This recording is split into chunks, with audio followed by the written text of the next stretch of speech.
Assalamualaikum warahmatullahi wabarakatuh. Bismillahirrahmanirrahim. Alhamdulillahi nahmaduhu wa nasta'inuhu wa natubu ilayh. Wa na'udzu billahi min shururi anfusina wa min sayyiati a'malina. May yahdihillahu fala mudilla lahu wa may yudlil fala hadiya lahu. Asyhadu an la ilaha illallah wahdahu la syarika lah wa asyhadu anna Muhammadan abduhu wa rasuluh. Allahumma salli wa sallim ala nabiyyina Muhammadin wa ala alihi wa ashabihi. Wa ba'du. Bapak Ibu jamaah salat subuh, shaimin wa shaimat yang tentunya semoga senantiasa dirahmati oleh Allah Subhanahu wa taala. Ada 3 kelompok kata Nabi, 3 jenis, 3 golongan manusia. Salah satu la turaddu da'watuhum. 3 kelompok yang tidak akan doanya ditolak Allah. 3 kelompok yang ketika mereka berdoa maka doanya diijabah. Dibukakan pintu-pintu langit untuk mereka. Siapa mereka? Al-imamul adil, imam yang adil, wal mazlum, orang yang terzalimi, was-shaim hatta yuftir, orang yang puasa sampai dia berbuka. Di antara 3 kelompok ini semoga kita termasuk salah satu, paling tidak orang yang saum. Nah, cuman pertanyaannya, kita termasuk belum orang yang saum atau hanya melaparkan perut saja? Karena Nabi menyebutkan Rabba shaim, berapa banyak orang yang saum, yang puasa, laisa lahu min siyamih, tidak dia dapatkan dari puasanya tadi illal ju' wal atas, kecuali hanya lapar dan haus. Jadi apakah kita termasuk yang saum atau yang al-ju', yang memang puasa atau yang melaparkan diri? Ini yang jadi persoalan Bapak Ibu. Nah, sebelum kita membahas kita termasuk yang mana, yang jelas gini, kenapa Allah justru tidak akan menolak doa orang yang puasa? Allah ijabah, Allah buka pintu-pintu langit untuk mereka. Pertama, ketika Allah dalam hadis qudsi itu menyebutkan kullu amali bani Adam lahu, tiap amalan anak Adam itu untuknya. Jadi semua amal-amal anak Adam, semua amalan-amalan manusia itu untuknya. Illa siyam, kecuali puasa. Fa innahu li, bahwasanya puasa itu untukku, wa ana ajzi bih, aku yang balas langsung. Salah satu bentuk Allah balas langsung itu adalah doa diijabah. Bapak Ibu lihat, semua amalan anak Adam untuknya. Sholat, coba perhatikan sholat Pak. Apakah dengan kita seluruh dunia, sejagat raya, dengan segala isinya sholat, kemudian Allah bertambah besar, bertambah agung? Enggak, Allah tetap agung, bukan karena kita sholatnya. Kalau misalnya kita durhaka, tidak ada satupun di antara umat manusia yang sholat kemudian Allah jatuh turun ke agungnya, tidak. Bukan sholat yang menyebabkan Allah tadi tambah agung, tidak. Allah tetap agung. Kenapa? Karena sholat itu kembali untuk kita. Allah nggak memerlukan ibadah kita, Allah nggak memerlukan sholat kita. Yang perlu sholat itu kita sorangan. Zakat. Apakah dengan kita tak berzakat kemudian Allah rugi? Enggak. Justru dengan berzakat kita berbagi-bagi dengan sama, itu untuk kepentingan keuntungan kita semua. Allah ingin melihat bagaimana keikhlasan kita, apalagi haji, ya, dan lain sebagainya. Ini lagi susah ya berangkat umrah nih, karena ada perang Amerika Iran sama Amerika ya. Ini ya mudah-mudahan cepat selesai lah. Tapi kita nggak bisa juga Bapak Ibu ya ikut terlibat, karena kemarin ketika Pak Presiden kita menawarkan bantuan untuk memediasi, antara Iran dengan Amerika, apa jawaban Presiden Iran, Pak? Jawabannya apa? Udahlah, kami menghargai niat baik pemerintah Indonesia. Kata beliau kan, bagus tuh, menghargai. Kami terima kasih, sangat-sangat menghargai, kata beliau. Cuman, ini tamparan buat kita. Cuman, kata beliau, rakyat Anda lebih membutuhkan uluran tangan dan bantuan Anda. Kenapa? Karena banyak rakyat Anda yang miskin. Betul itu. Ya kan? Yang perlu bantuan itu rakyat kita. Ya. Nah, ini nih, pemimpin itu harusnya bisa membaca. Yang perlu bantuan rakyat kita, Pak. Kasihan. Ramai, pemerintah kita ramai. Zakat lah dipadahkan kada wajib. Kalau zakat kada wajib, apalagi MBG. Ya kan? Baginya ada wajib. Kita nih lucu ya, aneh. Apalagi macam-macam. Memang betul. Yang perlu diperhatikan itu bukan orang luar, rakyat kita dulu, Pak. Nyaman kada hidupnya? Enak enggak? Karena kalau di dalam guncangannya besar, apalagi harga emas sudah sampai mencapai 5 juta, menjual ngalih, membeli ngalih. Ya kan? Jual ngalih loh. Harus ada izin. Kecuali yang emas yang, kalau emas yang batangan kan harus ada izin. Kalau yang antam atau emasnya nggak apa-apa. Nah ini kan susah nih. Ya, jadi haji itu kembali kepada kita juga. Ya. Berbeda dengan puasa, kata Allah. Coba perhatikan puasa. Di balik puasa itu melatih satu kejujuran kita. Allah penting loh. Ingin melatih kejujuran kita. Seandainya kita hendak nih lah, sunyi nggak ada siapa-siapa, bini nggak lihat, anak nggak lihat, kita buka kulkas minum kan bisa, nggak ada lihat juga, atau sembunyi di balik lawang, atau di mana sembunyi, misalnya di bawah ranjang sembunyi kita minum misalnya, nggak ada yang tahu. Atau pian berwudu ketika kumur-kumur, pian teguk telan seteguk aja, nggak ada yang tahu, ya. Teguk setelan, apalagi kalau kumur-kumurnya pakai teh manis sebagainya kan, itu beristilah, nggak ada yang tahu di situ. Kok bisa? Melatih kejujuran, melatih betapa Tuhan dekat dan mengawasi kita. Anak kecil tuh, Pak, anak kecil yang usia 6-7 tahun yang masih belajar puasa, dia puasa, dia belajar, disuruh neneknya, nak, cu, udah ada nih, sudah usia masih kecil, kesian nih, teler, uyuan teh minum aja dah, makan kan kata berdosa juga makan aja. Apa kata cucunya? Kaina haja nih ai mahadangi buka. Lihat. Melatih dia untuk jujur, melatih dia untuk disiplin, dan melatih dia untuk merasa diawasi Tuhan. Coba, orang puasa kan bisa aja mau bohong, mau dusta, tapi dia nggak mau. Kenapa? Merasakan bahwa ini nggak bisa didustakan. Pian-pian nih, mana tahu bini kan keluar tempat minum atau singgah di warung sakaduk, sandalnya kelihatan, bingung nih ini apa sandal nih, pindah sandal abahnya gini kan. Nah itu bisa aja, nggak ada yang tahu kita, ya terlepas dari persoalan Ustadz warung sakaduk itu, ya itu godaan. Kita nggak bisa nyalahkan orang jualan, Pak. Orang berjualan ompian, kita nggak tahu rasanya orang sakit hidup, Pak. Kita enak aja ngomong, udahlah kita setahunan, 11 bulan, kita baru sebulan aja nyaman. Bapak Anda kan nyaman, inya kayak apa? Karena bisa jadi inya berusaha demi menghidupi anak bini yang ada di rumah, yang kalau kada nggak bisa puasa mereka. Ada tuh cerita, ya Ustadz siapa kemarin cerita, ada seorang datang ke Ustadz itu, dia bilang, Ustadz saya nggak puasa Ustadz bulan puasa. Dia jujur, kenapa nggak puasa? Sebab Ustadz kalau saya puasa, maka 5 orang di rumah nggak bisa puasa. Tapi kalau saya nggak puasa, maka saya menyelamatkan 5 orang di rumah, istri dan anak-anak saya bisa puasa. Apa gawainya? Kuli bangunan. Kada gampang-gampang Pak angkat. So, kalau dia nggak begawi, anaknya makan apa? Akhirnya apa yang terjadi? Nak, biar abah aja nang begawi. Nak, biar abah biar abah aja nang begawi, ikam puasa aja.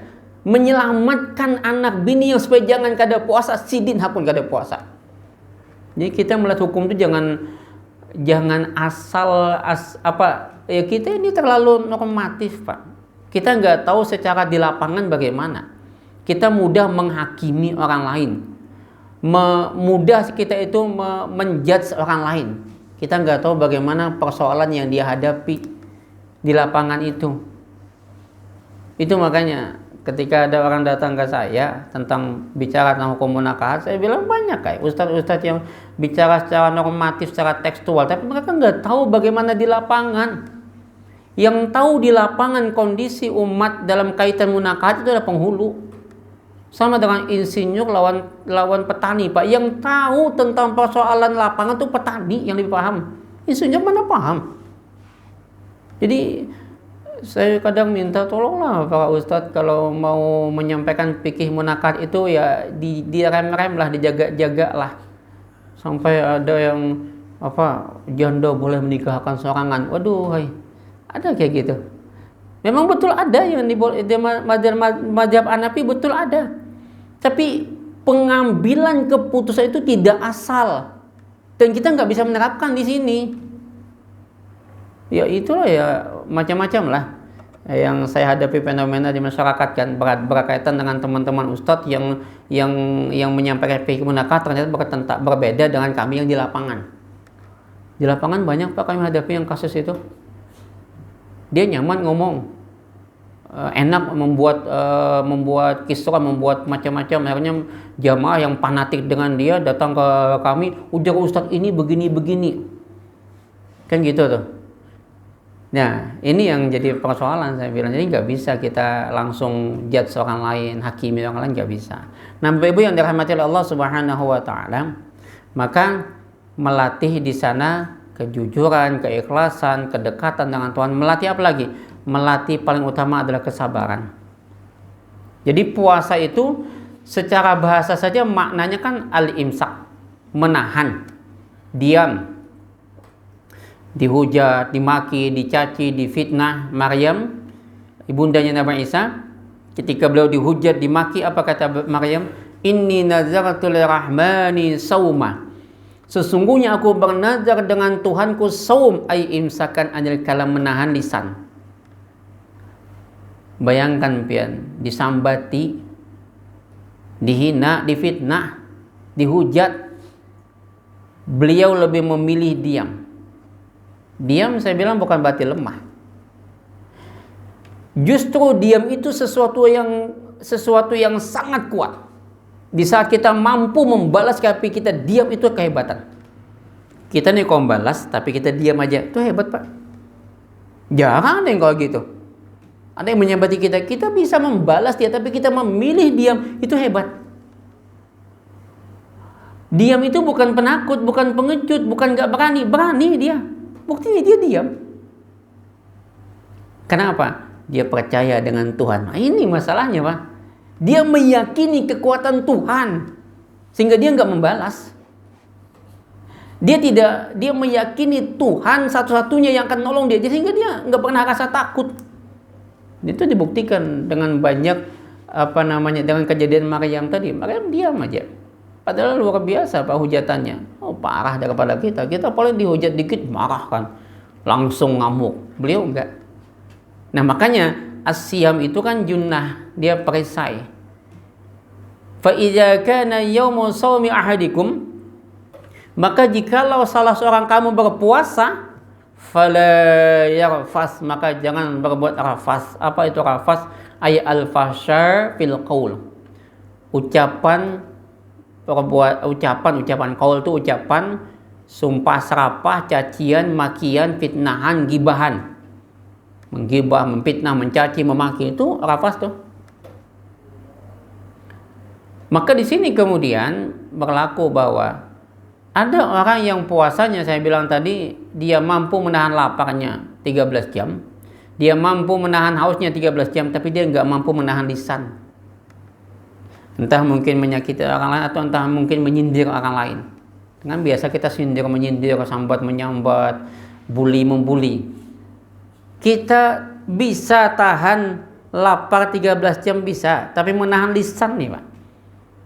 Yang saya bilang kadang satu ucapan yang menyakitkan itu sakitnya bagi orang bisa bertahun-tahun.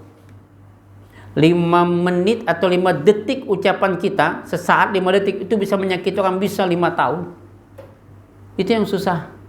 Maka yang saya bilang bahwa puasanya secara rukun syaratnya sah, tapi secara nilai belum tentu. Nggak bernilai. Ada seorang perempuan, dia caci maki budaknya, kata Nabi, udah kau makan, kata si perempuan, ini shaimah ya Rasul, saya puasa. Kata Nabi, kau nggak puasa. Kau nggak puasa, kau hanya menahan lapar dan haus saja. Jadi Nabi mengatakan, kau tidak puasa. Belum Ustaz aja, alhamdulillah pernah. Ini sudah 16 hari semalam puasa, besok 17 dan 16 hari. Ini hari 17 hari kemarin 16 hari dah. Ulun alhamdulillah kada dah hendak menyambati. Pokoknya kada hendak menyambati orang tu bang. Kada hendak menggibah ulun, kada hendak memfitnah, pokoknya menyindir kada hendak juga. Kada kayak acil di ujung sana, sama aja menggibah. Itu kan ada kayak gitu. Kita ni tanpa sadar Pak, tanpa sadar menyebab aku kada hendak, pokoknya kada hendak menyambati, kada hendak menggibah, kada kayak si anu ning itu sama. Sadar, kita nggak sadar kadang-kadang namanya gibah. Satu, rafas itu ucapan sumpah serapah caci maki. Yang kedua Bapak Ibu, mohon maaf, rafas itu juga adalah ucapan kalimat-kalimat cabul. Karena dikatakan al-fahsya fil qaul. Bukankah mendekati zina itu termasuk wala taqrabu zina innahu kana fahisyah. Jadi dia juga fahsya, keji. Mendekati zina itu bukan cuman yang berpingkutan, beragapan, berpacaran, ucapan tuh Pak. Itu termasuk. Cuman aneh bin ajaib pada kita. Ceramah tuh bila kada cabul tuh kada kami. Pokoknya bila hendak rami, penceramah tuh cabul. Itu udah diketujui. Malah dianggap wali malah. Ini kalau pir ada penceramah cabul wali tuh. Wali baris di atas Pak. Cabul diketujui. Saya kadang heran. Kadeda lagi kah bahan yang misalnya untuk humor atau lucu, tapi yang mendidik kadeda kah? Kan banyak sebetulnya humor mendidik. Nggak usah jauh-jauh, Gus Dur tuh pintar, cerdas, humornya tuh mendidik Pak. Humor Gus Dur tuh mendidik. Yang utama kita, teladan kita Nabi Muhammad tuh cerdas. Ini datang lawan Nabi. Ya Rasulullah, ujar ini tadi, meneruskan ulun ini masuk surga juga kah? Jadi Nabi kada nih, kada kau pengen kau masuk surga, tetangis ini, nangis ini, pokoknya ini kada kau masuk surga aja Nabi, majaki juga Nabi ini bisa, Nabi kan bajakan, kata siapa Nabi nggak bisa bercanda, Nabi itu pandai bercanda. Kadang sahabat lewat oleh Nabi dipeluk dari belakang, ditutup matanya. Nah, begayaan kayak kita. Lewat kawan kan ditutup mata. Hendak dilapas supaya Nabi bersuara, siapa yang mau beli nih budak. Budak itu kan bahasanya abdun. Mendengar itu suara Nabi hendak kerja di melapas. Kata Nabi, tidak ada yang sanggup membeli dia. Mahal ini. Kenapa? Dia adalah Abdullah, hamba Allah. Semahal-mahal hamba adalah hamba Allah. Wah, ada nilai pendidikan Pak. Jadi kalau kita mau humor itu ada nilai pendidikan. Nah, termasuk tadi Nini tadi menangis ini hanya Nabi majaki kada nih jadi Nabi kan Nini kaina di surga ba'anum hanya himong sedin pen ba'anum sebab di sana tidak ada Nini, yang ada ba'anum berataan. Itu gaya sidin humor Pak. Jadi humor itu bagus, melucu itu bagus. Kadang-kadang Nabi lawan Aisyah begayaan, buka-bukahan, ya. Kadang-kadang antara Saudah dengan Aisyah saling lempar apa, ya sambil begayaan lah. Jadi biasalah hal-hal kayak gitu. Hidup itu tanpa begayaan, tanpa bercandaan pun hambar Pak. Ya.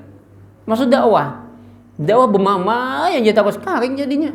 Ada sedikit kita mengisi dengan guyonan. Kayak di Hidayat. Gaya ceramahnya ada guyon, ada candaan, tapi mendidik. Ini bilangnya ceramah hingga ke arah sana nang kekanakan himbak di muka. Mana paham kan? Tapi anehnya kekanakan ini paham dia. Yang paling paham tuh kekanakan. Yang malah jaga kekanakan, jangan Tuhan berkata ini kekanakan. Dipakai, disampaikan di masjid. Kayak apa? Hal kayak gitu. Nah itu lafaz. Wala yaskhab ala yasih, sikap yang tidak pada tempatnya itu termasuk juga. Yang ketiga, wala yajhal, sikap jahlun. Gimana sikap jahlun Bapak Ibu? Jahlun itu Nabi mencontohkan, jahlun itu kan timpang, lawan daripada adlun. Adil itu sesuai pada porsinya, itu adil. Adil itu sesuai daripada porsinya. Bukan sama, adil itu bukan sama. Adil itu tidak sama rata, tapi sesuai porsi. Anak SMA sama anak SD dikasih duit sama mamanya 10.000, dibagi 2, nang anak SMA 5.000, anak SD 5.000, itu kada adil. Sama tapi kada adil. Ya. Akan adil kalau yang SMA dikasih 8.000, yang SD 2.000, itu adil. Sesuai porsinya. Anak pian hebat pintar di bidang matematika atau di bidang IPA. Misalnya kan matematika IPA. Nah, ternyata pian masukkan sekuliahnya di kesenian. Itu kada adil. Maka sesuaikan MIPA. Di mana MIPA? Ya dokter misalnya kan, insinyur kan ada. Ya. Berkunjung kan bisa masuk angkatan laut, kan ada adil tuh. Untung dites dulu lah semuanya kan. Jadi betes dulu. Tapi kadang-kadang biar betes kan. Ya menang tuh bukan tesnya juga, Pak. Bukan yang betes ini kan. Ya paham sorangan lah. Indonesia gitu loh kan. Lain daripada yang lain. Indonesia ini hebat, Pak. Sahabatnya bisa. Mau jadi apa tinggal tunjuk. Ya kan, apalagi kalau kita jadi bos batu bara, batu ginjal, batu maran, tunjuk aja. Mau siapa yang jadi pejabat tinggal tunjuk. Gampang kok dikuasai oleh mereka. Tinggal telepon, Pak Gub, ini jadikan ini, gampang jadi, Pak. Asal itu aja yang pandai kan, di belakangnya itu. Nah, Ibu yang dirahmati Allah Subhanahu wa taala, maka sikap jahlun itu sikap yang timpang. Apa contoh? Contohnya gini kata Nabi, in syatamahu ahadun, bila ada yang mencela satu orang pun dengan dia, seorang mencela dia, au qatala, atau menantang dia berkelahi. Kan adilnya kalau ada orang nantang berkelahi kan ladeni, itu adil. Ya kan? Tapi kalau kita puasa, falyakul inni shaim, katakan inni shaim. Maratain 2 kali. Kelahi kah? Inni shaim. Jangan pakai bahasa Arab, Pak.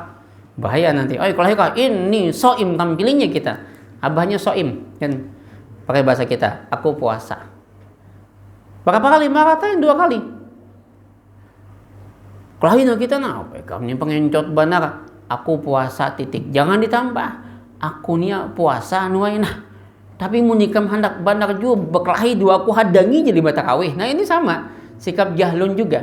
Sikap yang tidak pada tempatnya. Nah maka inilah yang kemudian menjadi perisai benteng. Kenapa Allah kemudian memberikan dia balasan? Makanya gini. Semua amalan itu mulai dari 10 kali lipat gandanya. Al-hasanatu bi asyri amsalihha. Dia dapat 10 kebaikan sampai 700 kali lipat, Pak. Tapi puasa tidak. Puasa itu mungkin beribu-ribu, mungkin berjuta-juta, mungkin berlaksa-laksa, bahkan mungkin bermiliar-miliar kebaikan. Karena Allah langsung mengganti. Kita nggak tahu, Allah alam yang tahu, Allah apa yang Allah berikan dari balik puasa itu. Nah, hadis ini kalau kita kaitkan dengan Al-Quran 186 Al-Baqarah misalnya, wa idza sa'alaka ibadi anni, dan ketika bertanya kepada Muhammad tentang aku, fa inni qarib, maka katakan aku dekat. Lihat, aku dekat. Ketika kita puasa, lihat, kita merasa dekat, diawasi Tuhan. Ujibu da'watad da'i, aku kabulkan seberatan yang inya minta. Idza da'an, syaratnya inya minta. Jangan malu, Pak, minta dengan Tuhan. Tuhan tahu aja, tahu Tuhan bahwa kita tuh malas berdoa. Ya kan? Bukan Tuhan tahu apa di hati kita tahu, cuman Tuhan ingin supaya hamba itu seolah memang merasa lemah dan berharap hanya kepada Tuhan. Jadi memohon, ya Allah, memang kita berharap dengan Tuhan, bukan dengan makhluk. Nah, makanya kenapa Tuhan itu inginnya supaya kita itu selalu berdoa dengan Dia, supaya nampak bahwa kita memang membutuhkan Tuhan. Kalau kita tidak pernah berdoa, sombong jar Tuhan. Sombong, nggak minta-minta. Padahal Tuhan tahu aja apa yang diinginkan, tahu. Cuman Tuhan ingin mendengar langsung, kayak apa nih hamba nih memohon lawan Tuhan. Maka syaratnya apa? Minta. Daan. Minta dulu bepada dulu lawan Tuhan. Tuhan, hendak apa misalnya kan? Pada aja doa Tuhan. Cuman yang paling bagus itu kata Buya Hamka, minta itu jangan minta benda, minta modal. Mau minta benda habis. Minta duit kita lawan kuitan, itu habis, minta modal. Bah, duit 100 juta habis. Bah, minta modal, maulah toko maju. Maka bertambah. Modal itu di mana? Baca doa-doa yang ada di Quran dan hadis itu modal semua. Misalnya, Rabbana atina fid dunya hasanah. Itu modal dong. Tuhanku, datangkan kepadaku di dunia ini kebaikan. Nah, kebaikan itu macam-macam bentuknya. Keberuntungan, bisa kebahagiaan, kesuksesan, kekayaan. Apa yang Tuhan pahamilah tentang kita. Karena belum tentu kaya menurut kita baik menurut Tuhan. Bisa jadi kaya itu justru membuat dia itu kufur dengan Tuhan. Merasa membuat dia sombong dengan Tuhan. Jadi kebaikan kita minta modal, dengan Tuhan minta modal. Minta anak yang menyejukkan mata, ya. Yang menyejukkan mata itu modal. Enggak mesti dia wajahnya tampan. Bisa jadi wajah biasa tapi dua orang tua taat bakti, itu sejuk mata. Biar mau bungas melawan kuitan wani, nggak pernah sejuk mata kita. Jadi minta itu kadang minta mudah anakku kena bungas, bukan bungasnya, tapi sejuknya mata melihat. Ya, nah ini yang kita ujar Buya Hamka, mintalah modal, jangan minta benda. Nah kita kan kebanyakan minta benda, langsung. Apalagi kalau doa habis main duha atau ya Allah, jikalau rezeki itu ya Allah ingkana rezeki fis sama, bilanya di langit Tuhane fa anjilhu, turunkan. Wa ingkana rezeki fil ardi, bila di bumi Tuhane di bawah bumi fa akhidhu, keluarkan. Wa ingkana rezeki ba'idan, bilanya jauh nah Tuhan ada jauh banana, dah katakan lagi, itu mendikte dengan Tuhan. Jangan kita mendikte Tuhan. Tuhan paham. Enggak usah kita mendikte. Nah, gimana supaya jangan mendikte Tuhan? Pakai doa yang dipakai Nabi atau dipakai di Quran. Itu selamat tuh sudah. Paling aman dah membaca doa yang ada di Quran tadi.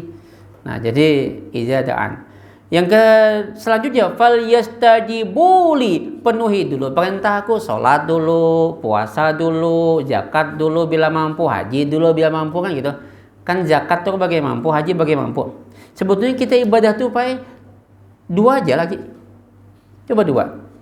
Syahadat kan sekali seumur hidup. Kedua sholat. Nikin juga. Bila kada kau berdiri berduduk, kada kau duduk berabah. Kada kau berabah ya isyarat mata atau isyarat tubuh lah. Kada kau isyarat ya disembahyangkan, kan gitu loh. Tinggal pilih mana mau sembahyang atau sembahyangkan, tinggal pilih mana. Kemudian ketiga puasa. Puasa pun juga bilanya ternyata kita di jalanan atau kita dalam keadaan sakit, boleh qada. Atau bila kita dalam keadaan takah itu kawai, puasa cuma dipaksa benar. Takah itu bukan kada kawah sama sekali, kawa. Cuman terlalu dipaksakan dan itu bisa membuat dia mudarat. Maka bayar fidyah. Hanya nyaman ngelak. Nah kayak mama ulun kan. Kada kau lagi sudah gini main biar kalau lagi dah puasa. Anu aja kena gampang aja kena bayar fidyah aja kena ulun kan nanggungnya. Kada sedang kupaksakannya, dipaksa. Padahal boleh dia fidyah. Tapi dipaksa, itu takah namanya. Zakat bagi yang mampu, bagi yang mampu dibejakati malahan. Ini kita nih yang mampu berzakat, bagi kita yang kada mampu dijakati. Kada perlu berzakat, kita dijakati. Haji bagi yang mampu juga. Jadi istilahnya yang wajib benar ya paling sholat lah, puasa itu aja, nang lain kada. Kecuali mampu tadi. Nah jadi sembahyang kada, puasa kada, ya pokoknya sembahyang kada, puasa kada, minta macam-macam. Minta rumah lah, ganal 2, minta mobil lah, minta bini lah, 4 sekalinya. Oh, sembahyang kada, minta macam-macam loh Tuhan. Penuhi dulu perintahku jaga Tuhan. Wal yu'minu bi, yakin. Nih kita kadang berdoa tapi hati kada yakin, tercancel doa baik. Kita berdoa mudahan rezeki kasiran banyak, wasian luas, thayyiban yang baik-baik, halalan yang halal. Tapi di hati ini dapat juga kah? Nah itu tercancel dah. Karena hati kada yakin. Nah, apalagi maka di situ kemudian la'allahum yarsudun, dibimbing. Jadi doa itu tidak serta-merta geblok langsung dapat, kada. Ada jalan. Dan kadang jalan itu kada langsung lurus, bisa beliku dulu, nah berputar dulu. Berputar dulu Pak ya. Kayak kisah juga kan. Si Amatnya, atau si Aloh itu pembungasnya di kampung. Rajin ke masjid. Nah, rupanya si Amat hendak doa si Aloh. Lalu cuman asa kada yakin Aloh ni mana bungas mana sugih. Seorang ni napa ada muha bebaya sangkut. Duit tapi ada. Kan makasih bang. Awak kurus karing. Hirang latat pulang. Mau juga kasih Aloh dua aku si Amat tadi. Coba datang ke tuan guru kan, guru aja. Kayak palah guru aja. Ulu ni anu bang hendak babini. Cuman kau juga kata babini nengin tu nak orangnya pembungasnya. Muha bungas sugih mana penyugihnya di kampung nih. Sementara ulu ni awak jarang latat, gigihan dan putih. Misalnya kan awak nang kayak ni juga begawi kada. Kayak apa guru hendak nengin tu nah. Guru kawai kam tahajud 40 malam kam tahajud dulu. Karena hari Jumat datang ke sini, datang ke sana. Aja si Ahmad tadi bertahajud kan. Mungkin jika kada hendak lawan si Aloh hanya bertahajud. Kenapa dah bertahajud si Ahmad tadi? Akhirnya pas hari Jumat berdatang lawan si Aloh. Rupanya nang menyambut Manya Aloh. Kebelujuran Manya Aloh ni janda. Janda mati laki kan. Dan Manya Aloh ni rajin ka masjid juga. Melelek juga lawan si Ahmad. Jangan Manya Aloh, aku tuh biar awak jarang latat kayak si Ahmad nengin tuh kada bapak. Tapi orangnya rajin tuh nah. Daripada laki aku baharin yang aku waktu meninggal, untung sugih tadi kan. Cuman banyak bisi playboy kan, banyak bisi bini katanya kan. Ni Ahmad kada bapak sih dan. Lalu napa habar aja si Manya Aloh kan. Asa himong nih hati nih. Mesti berdatang doa aku aja Manya Aloh. Soalnya Manya Aloh ni bertahajud juga minta Ahmad. Setiap malam dia bertahajud. Jadi aja si Ahmad ulun mak menyambat, jangan mama aja Manya Aloh, ading nyambat. aku nih berdatang. Rencananya tadi lawan si Aloh, noh Manya Aloh. Nama mah kata Aloh, aku maten anak do ikam, Manya Aloh kan. Jadi bingung si Aloh si Ahmad nih hendak lawan Aloh teh mamanya. Nah anak tuinya. Akhirnya kayak apalah aja si Ahmad nih, aku bingung juga, harusnya bingung mata aja si Manya Aloh dua aku aja, kam sudah kada apa-apa bang aku nah segalanya kam bisi nah toko apa berapa aku koi kam aku bisi mobil banyak bisi. Akhirnya ujar Ahmad tadi boleh kayak dulu kan istihara kan, datangi tuan guru tadi, guru aja kenapa jaga tuan guru tadi guru aja sudah pang mendapat Manya Aloh sekalinya kan apalah guru lah aja, apakah doa ulu salah alamat. Ulun berdoa dapat Aloh kada babayan hendak do ulun. Nah, nyamannya kayak apa guru aja, ayo terima sudahnya. Berarti itu takdir kam dan mata aja guru tadi. Terima sudah kam. Kada apa-apa kam kada apa-apa. Biarpun Manya Aloh tuh janda umurnya 40 sekian masih bungas saja masih. Oh bujur aja zamannya amat tadi kan. Akhirnya jadi aja lah Manya Aloh tadi kan. Doa yang tersalah alamat tadi saja kan. Akhirnya isuknya siap berataan dah. Maju ke KUA, Batu menyewa gedung di Makassar. Di Makassar apa yang disewanya? Batu undangan kada malang-alang 2000 diundang oleh presiden di Kiau juga, menteri di Kiau juga, gubernur di Kiau juga, wakil di Kiau, semua di Kiau ya perkataan. Akhirnya menjelang hari haknya seminggu, rupanya Manya Aloh garing garing kuyuhan menyiapkan anak-anak pernikahan hebat kan dengan Ahmad habis koyuhan garing. Beberapa hari masuk rumah sakit. Isuk menjelang pernikahan, sehari 2 hari menjelang pernikahan meninggal si Manya Aloh. Meninggal. Jadi tinggal isuk lagi pernikahan nih. Sudah telanjur. Bapak kata kalau kegani kan kayak Pak lah aja. Kita ni udah tersewa gedung, sudah catering, sudah tahu bagi undangan banyak benar dah sampai 2.500 undangan terbagi sudah. Kayak apa nang ini? Mun kada terlaksana supan. Akhirnya ambil keputusan, akhirnya menggantikan manya aluh adalah si aluh tadi. Itu ternyata ujar Tuan Guna itu mata hikmahnya. Kadanya langsung pang dapat ada kilo-kelokannya dulu dapat ujungnya nangin tujuan dapatnya bujur aja amat tadi. Ternyata Tuhan tuh adil ternyata.